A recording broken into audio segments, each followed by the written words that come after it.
Falar hoje sobre psicanálise e sociologia. As relações entre a psicanálise e a sociologia. O artigo aborda a relação entre psicanálise e sociologia, conversando sobre ligações teóricas entre essas duas áreas. Uma breve análise das ligações teóricas da psicologia experimental e a sociologia, ainda com esses autores, ainda não estão submetidos a outras análises teóricas sociológicas. Busca apenas evidenciar o leque de artigos e conceitos que ainda necessitam ser estudados e compreendidos nesse emaranhado de teorias que se enlaçam. A psicanálise e a análise social, interpretações, intercalar ramos do consciente para desvendar o psique do inconsciente, entre tantas outras novas formas de entender e desvendar o ser humano. Surgem aí novas formas de conceitos que fundamentarão o final do século XIX e início do século XX. Mesmo diante de tantas novidades e renovação dos pensamentos, encontramos também caminhos iguais nas posturas da sociedade humana, e com qual conduzirão também esse processo. Esses caminhos iguais e formais poderão ficar mais claros, com demonstração histórica de alguns conceitos que caminharam juntos.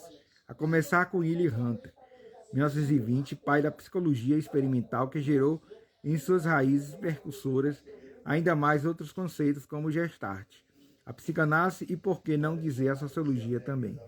Hunter obteve muitas influências filosóficas que permearam esse inconsciente e formaram tanta base do seu raciocínio científico a partir de conceitos e expressões da própria tradição filosófica alemã que lhe precedeu, Leibniz, Hoff, Kant, Hegel, Herbart, Schopenhauer, que estão bem distantes do vocabulário psicológico da tradição norte-americana, predominante no cenário contemporâneo.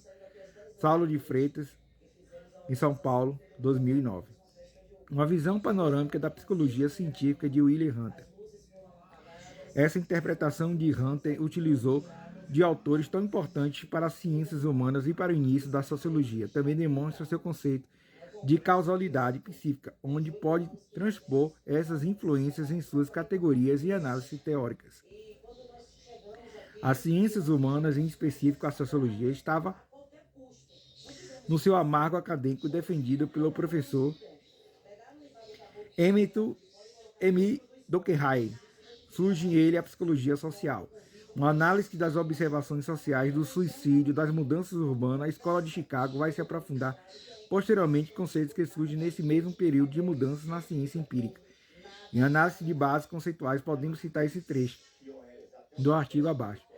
Não é difícil ao pesquisador iniciante ou estudante curioso perceber que as origens comuns da sociologia e da psicologia social, tanto nos termos do problema de pesquisa e objeto de estudo, quanto na perspectiva da paternidade teórica por aqueles que as criaram, dando um status de cientificidade que fomentaram a sua separação em fronteiras epistemológicas tradicionalmente diferentes e às vezes divergentes.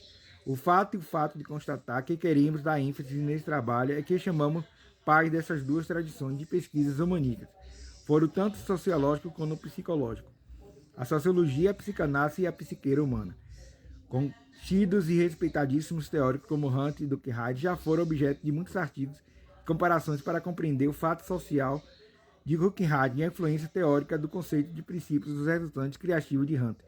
Assim caminham tantas outras obras que demonstram o caminhar conjunto das ciências específicas e interpretações teóricas das ciências humanas, sociológicas sobre o comportamento humano e coletivo.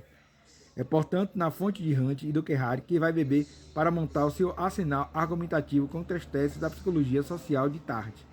Nela, aquelas batalhas importantes pela ordenação das hierarquias disciplinares e principalmente pela definição da disciplina hegemônica. Agora, convém entender se realmente caímos em um eclipse da razão psicanalítica ou não. Pesquisando tal assunto, vamos avançando para a sociologia contemporânea com a escola de Frankfurt e como eles entender as obras de Freud e como conseguir empreender os pensamentos de Marx. A psicanálise permite não apenas esclarecer aspectos que teriam sido ignorados pela teoria marxista, e elaborar uma teoria da subjetividade que não pressupõe muitas forças racionais do sujeito, dando lugar às forças de ligação inconsciente, os motivos da conduta humana subtraídos à consciência do autor, aos desejos de fusão, às fantasias de submissão.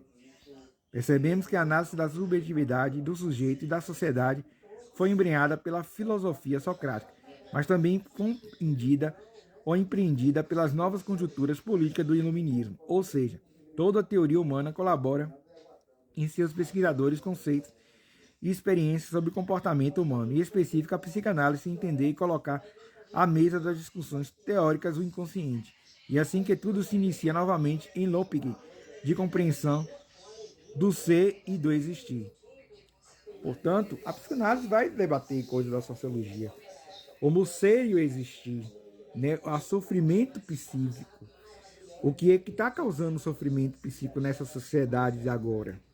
Entender os porquês e os viés dos porquês.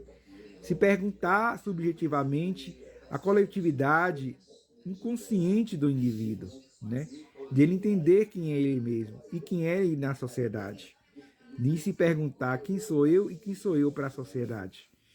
Né? A psicanálise traz a sociologia isso, de entender a conjuntura do comportamento humano atual e de culturas passadas, né? Que é a cultura que se constrói ao longo do tempo. Né? Psicanálise e sociologia.